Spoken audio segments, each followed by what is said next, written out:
नमस्कार, स्वागत है आप सभी का सीएनबीसी आवाज पर। आप देख रहे हैं खिलाड़ी नंबर 1। भारतीय बाजारों की चाल पर एक बार नजर डालें तो बहुत ही शांत कारोबार देखने को मिला है। कल भी थोड़ी सी वॉलेटिलिटी थी। आज सुबह के पहले एक घंटे में काफी वॉलेटिलिटी देखने को मिली। अब कोशिश हो रही है कि मार्केट संभले। पॉजिटिव टेरिटरी में करीब 2 पॉइंट का इजाफा आपको निफ्टी 50 में दिखाई देगा। निफ्टी बैंक का हाल देखेंगे तो यहाँ पर कुछ ज्यादा मुनाफा वसूली बनती दिखाई दे रही है। लगभग 100 अंकों का नुकसान। ध्यान रहे आज निफ्टी फाइनेंशियल सर्विसेज की एक्सपायरी है तो वो भी एक ओवरहैंग है आज मार्केट्स पर। मिड कैप इंडेक्स का हाल देखिएगा, जहां पर शुरुआती कारोबार में ट्रेड्स पॉजिटिव थे। इनफैक्ट एक ऐसा समय था जहां पर हम 90 पॉइंट तक चढ़े। अब फिलहाल 60 अंकों का इजाफा। वैसे स्टॉक स्पेसिफिक खूब एक्शन देखने को मिल रहा है, काफी हरकत देखी जा रही है। अब ऐसे में हमारे जानकारों की ट्रेडिंग पोजीशन कैसी रहेगी, क्या ट्रेड्स वो लेकर आएंगे अपने पोर्टफोलियो को और मजबूत करने के लिए, उसका जायजा लेंगे। लेकिन पहले आपको दिखा देते हैं कल दोपहर 3:30 बजे तक की किस तरह के रिटर्न्स बने। ये है फिलहाल आपके लिए तस्वीर। रुचित इनफैक्ट लीड कर रहे हैं 2.2% के रिटर्न्स। हरीश जुझारे इनके पीछे 1.3% तक के रिटर्न्स एंड -4% के रिटर्न्स अरुण कुमार मंत्री के रहे। ये है कल दोपहर 3:30 बजे तक की स्थिति। अब यहाँ से आगे मोड माहौल कितना बदल रहा है उसकी बातचीत करते हैं। पहले तो रुचित बताइए, इंडेक्स से कोई संकेत मिल रहे हैं कि किस तरफ बैठेगा और एक्सपायरी किस रेंज में हो सकती है? ये very good morning. Well primarily काफी रेंज बाउंड लग रहा है। कल हमने देखा था कि 19,600 के सपोर्ट की हम जो बात कर रहे थे एग्जैक्टली उसके आसपास मार्केट्स ने ये फॉल को फिलहाल होल्ड किया है। तो जब तक ये 19,600 का लेवल इंटैक्ट है निफ्टी पे, तब तक लगता नहीं कि ज्यादा डाउनसाइड यहाँ से रहेगा। बट यस, कल का हाई जो डोजी कैंडल था 19,734 के आसपास, वो भी अब तक आज के ट्रेडिंग सेशन में क्रॉस नहीं हुआ है। सो आइडियली तो काफी रेंज बाउंड मूव लग रहा है आज इंडेक्स फ्रंट पे। इवन आप फिन निफ्टी के डेटा देखेंगे तो कॉल और पुट दोनों में ही राइटिंग दिख रही है। सो इसीलिए लगता नहीं कि हम इंडेक्स फ्रंट पे आज कोई बड़ा मूव देखेंगे। तो स्टॉक स्पेसिफिक अप्रोच रखना ही आई थिंक आज के लिए बेहतर रणनीति रहेगी। इंडेक्स में कंसोलिडेशन आज थ्रू आउट द डे रह सकता है, कंसोलिडेट करता हुआ दिखाई दे सकता है इंडेक्स इस पूरे दिन। हरीश, निफ्टी फाइनेंशियल सर्विसेज की एक्सपायरी और इसके पहले हम देख रहे हैं फिर से बैंक्स थोड़ा सा कॉन्ट्रैक्ट कर रहे हैं। इधर कुछ खास संकेत है आपका?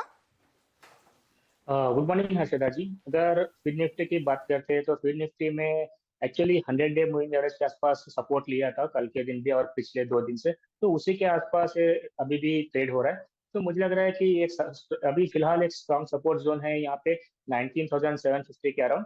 तो उसके जब तक इसके ऊपर है मुझे लग रहा है कि कंसोलिडेशन साइक्ली पॉजिटिव अपसाइड बैक हो सकता है। लेकिन एक बार 19,740 लेवल 750 लेवल्स ब्रेक करता है तो मुझे लग रहा है कि थोड़ा बहुत सेलिंग प्रेशर देखने मिल सकता है फिन निफ्टी में। सो फिन निफ्टी ऑलमोस्ट एक वर्ज पे है, अभी पॉजिटिव सपोर्ट के पास है। तो मुझे लग रहा है कि स्लाइटली साइडवेज टू कंसोलिडेशन ही रहेगा आज के दिन फिन निफ्टी में। ओके, कंसोलिडेशन यहाँ पर बनता दिखाई देगा। अरुण, आपके इनफैक्ट रिटर्न्स थोड़े से नेगेटिव में हैं। अगर पॉजिटिव में आना है, स्ट्रैटेजी में क्या बदलाव करेंगे आज? देखिए, वैसे तो निफ्टी पे मेरा व्यू बुलिश ही है। कल भी यही कहा था कि शॉर्ट नहीं करना है, तो निफ्टी में मुझे लग रहा है कंसोलिडेशन हो सकता है। पर स्टॉक स्पेसिफिक डेफिनेटली एक्शन अच्छा है। कुछ कुछ मिड कैप स्टॉक्स में अभी भी मोमेंटम काफी स्ट्रांग है। नो डाउट मार्केट की वोलेटिलिटी के हिसाब से कुछ स्टॉक्स अपने हायर लेवल से रिवर्स भी हो रहे हैं, पर मुझे लग रहा है मिड कैप्स में भी अभी भी काफी बड़ा अच्छा रुझान देखने को मिल सकता है। क्योंकि मंथली एक्सपायरी है, आज फिर निफ्टी की एक्सपायरी है, तो थोड़ी वोलेटिलिटी सेकंड हाफ में रहेगी। पर मुझे लग रहा है मिड कैप और सिलेक्ट लार्ज कैप दोनों ही मोमेंटम अच्छा रहना चाहिए। ओके, तो बेसिकली रुझान यही है कि स्टॉक स्पेसिफिक्स पर ध्यान दे, वहीं पर पैसा बनेगा। इंडेक्स के ट्रेड से कोई खास संकेत और कोई खास कॉन्फिडेंस नहीं बन रहा है। चलिए तो ट्रेड्स लेना शुरू करते हैं। इनफैक्ट हरीश का पोर्टफोलियो आपकी स्क्रीन पर लेकर आते हैं और हरीश ने इनफैक्ट प्रेस्टीज के एक ट्रेड को किया है कैरी। बाकी ट्रेड्स इन्होंने कल और आज में बुक कर लिए। टाटा कंज्यूमर ये इन्होंने पिक किया था, कल बुक किया 899 के लेवल्स पर। आज सुबह में डिक्सन टेक में प्रॉफिट बांधा है 4974 के लेवल पर और आरवीएनएल एग्जिट किया 16840 के लेवल पर। प्रेस्टीज को होल्ड कर रहे हैं आप। एक नया ट्रेड आप क्या देंगे इस घंटे? हाँ मुझे लग रहा है कि जेके पेपर रहेगा मेरा अगला स्टॉक। तो करंट लेवल्स पे बाय करना है। 393 चल रहा है अभी फिलहाल प्राइस। तो मुझे लग रहा है कि इसमें तेजी हो सकती है और पेपर स्टॉक सब सारे थोड़ा बहुत मोमेंटम में है। और दूसरा इसका चार्ट स्ट्रक्चर अगर देखते हैं तो एक प्रीवियस हाइस जो रेजिस्टेंस था 390 के आसपास, तो वो निकाल दिया है, उसके ऊपर क्लोजिंग प्रॉपरली सस्टेन हो रहा है। तो मुझे लग रहा है कि JK Paper good stock at this point of time. तो मुझे लग रहा है कि टारगेट से 415 रहेगा और स्टॉप लॉस 382 रहेगा मेरा। 382 का स्टॉप लॉस, 415 का टारगेट, बाय साइड का ट्रेड जेके पेपर पर हरीश की तरफ से आया है। अरुण का पोर्टफोलियो देखिए, तो अरुण के पोर्टफोलियो में एक तो आरबीएल और वेस्ट लाइफ अभी भी बने हुए हैं। आज सुबह में इन्होंने आईआरएफसी से एग्जिट कर लिया और कल श्री रेणुका से करीब 5590 के आसपास एग्जिट किया। अरुण, नया ट्रेड क्या है आपका? देखिए, आज डिफेंस स्टॉक्स में अच्छा मोमेंटम नजर आ रहा है। कोचिन शिपयार्ड देख ले, जीआरएससी देख ले, इवन मैस्डॉक। तो मैस्डॉक को मैंने चुना है तीनों में से। ये स्टॉक मुझे लग रहा है अपने फ्रेश मूव के लिए तैयार है। तो 2160 के स्टॉप लॉस से बाई करें और 2350 का टारगेट। 50 का टारगेट, 2160 का स्टॉप लॉस। मज़गांव डॉक, आज हम कुछ देर पहले इसकी चर्चा भी कर रहे थे। इनफैक्ट 2350 के लिए अब मौका अरुण कह रहे हैं कि बनेगा। तेजी कीजिए और 2160 के आसपास का स्टॉप लॉस आप लगाए अक्रॉस द बोर्ड, चाहे गार्डन रीच हो, चाहे कोची हो, हाल हो, मज़गांव हो, इन सब स्टॉक्स में तेजी बनती दिखाई दी है। चलिए अब रुचित की तरफ बढ़ते हैं और रुचित ने बजाज फिनसर्व के ट्रेड को किया है कैरी। कल आपको याद होगा बजाज फाइनेंस और फिनसर्व की बदौलत अच्छी तेजी बनती दिखाई दी थी। इसके अलावा फिर इंडिया बुल्स रियल के ट्रेड को भी होल्ड कर रहे हैं, लेकिन ट्रेंट में मुनाफा वसूला, सिप्ला में एग्जिट किया, वो सेल साइड का ट्रेड था। टोरेंट पावर बाई साइड का ट्रेड था, वहां पर भी एग्जिट किया। रुचित, आज नया क्या जोड़ेंगे? जी, एनसीसी में खरीदारी की सलाह रहेगी। यहाँ पे बेसिकली एक अप ट्रेंड में रिसेंटली एक करेक्टिव फेज स्टॉक में रिसेंटली देखा गया है। प्राइस वॉल्यूम एक्शन काफी पॉजिटिव है, तो यहाँ पे डाउन साइड काफी लिमिटेड लग रहा है। अभी 153.80 के आसपास स्टॉक चल रहा है करंट लेवल्स पे। इसको शॉर्ट टर्म के लिए खरीदारी करें। 148 के स्टॉप लॉस और 170 के टारगेट से स्टॉक में आ सकता है। 170 का टारगेट, 148 का स्टॉप लॉस, ये है फिलहाल आपके लिए तेजी की तरफ राय। अच्छा, बजाज फिनसर्व आज बाय द वे करीब 1.5% करेक्ट हुआ है।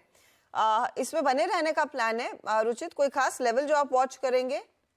तो फिलहाल मैं ये चीज देख रहा हूँ कि कल जैसे प्राइस अप मूव में वॉल्यूम्स हुए थे, वैसे आज के डिप में उतने कोई हायर वॉल्यूम्स के साथ में सेलिंग नहीं है। सो मे बी ये जस्ट एक हम जैसे कहते हैं कि अप ट्रेंड में जो करेक्शन आते हैं वैसे माइनर करेक्शन, और ये 1550 काफी इंपॉर्टेंट सपोर्ट है शॉर्ट टर्म चार्ट्स पे। सो इसीलिए मैं फिलहाल होल्ड कर रहा हूँ, क्योंकि एक तो बिना वॉल्यूम का पुल बैक मूव है और 1550 सपोर्ट है। सो मे बी ये पुल बैक मूव को ये 1550 के आसपास से यहाँ से फिर से next leg of up move की शुरुआत हो सकती है। ओके अच्छा हरीश, मैं आपका अगला ट्रेड लूं उससे पहले डिक्सन पर आपकी मैं राय लेना चाहती हूं, क्योंकि ये स्टॉक आपने इनफैक्ट कल पिक किया था। आज आपने यहाँ पर प्रॉफिट बुक किया है, 5080 का लेवल है, 4% तक के गेन्स। डैम कैपिटल की रिपोर्ट कहती है कि 6000 तक भाव जाएंगे। अगर किसी ने वो ट्रेड कैरी किया है आपके कहने पर, अगर आपको कोई फॉलो कर रहा हो, उनके लिए सलाह क्या होगी? आपने तो मुनाफा बुक कर लिया है। मुझे लग रहा है कि इसका ओवरऑल सेटअप बहुत शानदार है और स्ट्रॉन्ग सेटअप सपोर्ट बना के वहां से price move up side move हो रहा है। तो इमीडिएट बेस में अगर वेरी शॉर्ट टर्म के लिए देखा है तो 5220 के आसपास एक हर्डल है। अगर ये पार करता है तो मुझे लग रहा है कि ये 5300 5350 के आसपास तक भी जाने का चांसेस है। तो मुझे लग रहा है कि जो अगर होल्ड कर रहा है, मुझे लग रहा है कि आज के कल का क्लोजिंग का प्राइस के हिसाब से स्टॉप लॉस मेंटेन करना चाहिए, जो कि 4880 के आसपास है। तो वो स्टॉप लॉस मेंटेन करके होल्ड कर सकते हैं आगे के लिए। ओके, तो ये फिलहाल होल्ड करने की सलाह यहाँ पर बनती हुई दिखाई दे रही है। आपके लिए एक व्यू डिक्सन टेक पर आता हुआ हरीश की तरफ से। अच्छा हरीश, वैसे आपके पास एक जगह खाली है, आप पोर्टफोलियो में कुछ इस समय जोड़ेंगे या फिर सेकेंड हाफ का इंतजार करेंगे? अच्छा, दूसरा स्टॉक मेरा मैं अभी ऐड करना चाहता हूँ, जो है बीएससी लिमिटेड। या मुझे लग रहा है कि आज ऑलमोस्ट 3.5 तक का ऊपर है। तो रिसेंटली एक करेक्शन दिया था और 20 डे मूविंग एवरेज के आसपास सपोर्ट लेके फिर से रिवर्सल दे रहा है। तो मुझे लग रहा है कि इसमें फिर से एक बार तेजी बन रही है स्टॉक में। तो मुझे लग रहा है कि ये स्टॉक ऊपर के और हाइस मेरे हिसाब से 1350 के आसपास जा सकता है। तो मेरा टारगेट रहेंगे 1350 का और स्टॉप लॉस रहेगा 1190 का। 1350 का टारगेट, 1190 का स्टॉप लॉस। ये है बात बीएससी की। तेजी वाला ट्रेड आपके लिए जो हरीश ने समय किया है आइडेंटिफाई। तो चलिए, ये फिलहाल आपके लिए ट्रेड्स आ गए हैं इस घंटे के लिए। आगे जो भी बदलाव होगा उसका जायजा हम लेते रहेंगे, लेकिन फिलहाल एक बार फोकस कर लेते हैं कि किन स्टॉक्स में ब्रोकरेज रिपोर्ट्स आई हैं। तो एक बड़ा मूव आज साबित होता हुआ आयशर, 4% तक का इंट्राडे मूव इसने दिखा दिया है। इसको लेकर जेफरीज काफी बुलिश है। एग्जैक्टली जेफरीज की तरफ से क्या व्यू आ रहा है आयशर पर, यतन हमारे साथ है। आयशर करीब 4% ऊपर भागा सुबह में, 2.5% के अप गेन्स बने हैं, लेकिन जेफरीज क्यों बुलिश है इस पर? Good morning Harshada. और देखिए, आयशर मोटर्स की बात करें तो जेफरीज ने यहाँ खरीदारी की सलाह तो पहले से ही दी है। इन्होंने अपना टारगेट बढ़ा के अब 4150 रुपये कर दिया है। और इनके चैनल चेक्स के हिसाब से जो फियर्स थे बाजार में कि बहुत ज़्यादा कंपटीशन आ गया है, हार्ली की एक बाइक आ गई है हीरो के साथ, या ट्रायम्फ आ गई है बजाज के स्टेबल से, तो शायद जो आयशर मोटर्स का रॉयल इनफील्ड पोर्टफोलियो है यहाँ कंपटीशन ज़्यादा होगा। लेकिन ऑन ग्राउंड रिपोर्ट ये सजेस्ट कर रही है कि अभी भी डिमांड काफ़ी रोबस्ट है रॉयल इनफील्ड के लिए। कोई प्रकार का बड़ा कंपटीशन का झटका इनको नहीं लगा।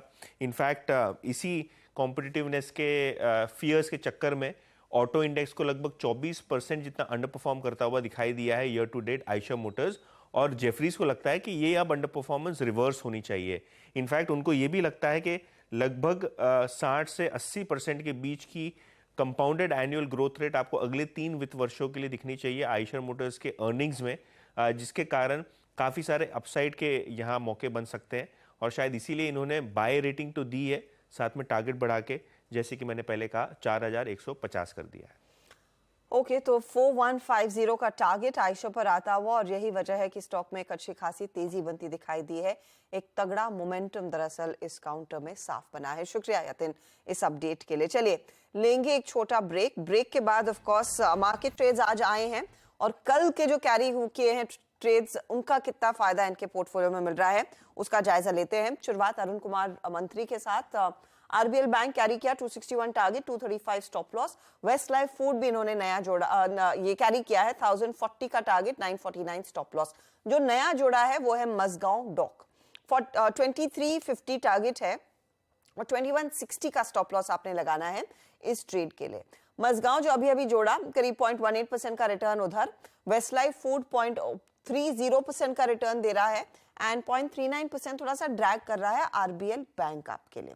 अब आते हैं अगले रिटर्न्स पर, और ये रुचित ने बजाज फिनसर्व जोड़ा था 1660 के लिए। यहाँ पर बने हुए हैं, स्टॉप लॉस इनका 1540 है। इंडिया बुल्स रियल भी कैरी किया है 94 का टारगेट और स्टॉप लॉस 80 का। और एनसीसी 170 के लिए नया जोड़ा, 148 इनका स्टॉप लॉस रहेगा। इधर आप देखेंगे तो बजाज फिनसर्व आज, क्योंकि इधर मुनाफा वसूली हो रही है, 1.5% का प्रेशर डाल रहा है। एनसीसी 0.82% तक का योगदान देता हुआ। इंडिया बुल्स रियल फ्लैट है, 0.24% का ड्रैग हल्का सा।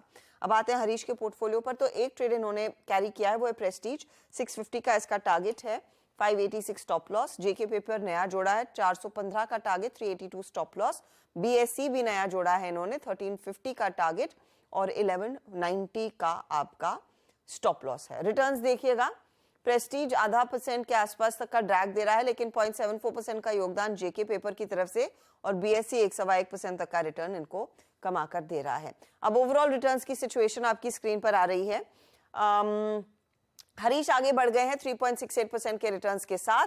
रुचित जो 2% से ज्यादा के रिटर्न्स पर थे, अब वो -0.06% के रिटर्न पर, एंड -3.33% के रिटर्न्स है अरुण कुमार मंत्री के। ये है फिलहाल आपके लिए ताजा हाल खिलाड़ी नंबर 1 का। चलिए, ऑल द बेस्ट आप तीनों को। कोई भी बदलाव होगा तो उसकी जानकारी आप हमारे साथ जरूर शेयर करें, और वो ऑफ कोर्स हम अपडेट करेंगे हमारे सोशल मीडिया हैंडल्स पर, और 1 बजे मिड कैप मंत्र में उसका एक अपडेट भी लेकर आएंगे।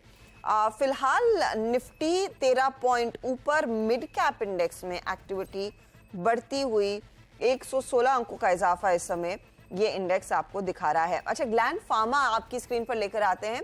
अभी एक अपडेट आ रहा था जब हम ब्रेक में थे कि ग्लैंड फार्मा को दरअसल यूएस एफडीए की एक जांच हुई सितंबर के महीने में ही, और उनको एक EIR मिला है, तो वो एक पॉजिटिव है। वो स्टॉक इस समय 1685 के आसपास इस खबर के बाद 1.5% तेजी में। चलिए लेंगे एक ब्रेक। इस मोड पर आगे फोकस कमोडिटी मार्केट के एक्शन पर।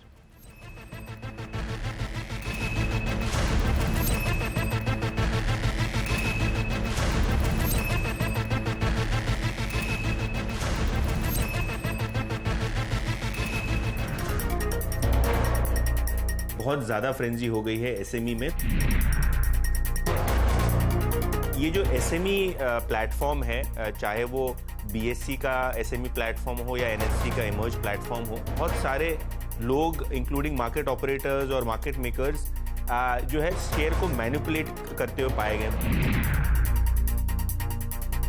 हमारे जो सूत्रों से जानकारी हमको मिल रही है कि ASM और T2T जैसा फ्रेमवर्क जो आपको मेन बोर्ड पे देखने को मिलता है, चाहे वो NSE हो BSE हो, अब ये SME पे लागू पड़ जाएगा। मैनिपुलेशन को चेक करने के लिए और रिटेल इन्वेस्टर्स के फेवर में कल दोनों ही एक्सचेंज NSE और BSE ने सर्कुलर जारी किए, 2 सर्कुलर जारी किए। कहीं ना कहीं ये जो ज्यादा मार्जिन और T2T सेगमेंट में ASM के शेयर्स के लिए भी इंट्रोडक्शन हुआ है, शायद आपको प्राइस वॉलिटिलिटी और प्राइस मूव जो इतने सारे आए हैं बड़े वाले, उस पे लगाम लगती हुई दिखाई पड़ेगी NSE और BSE की तरफ से।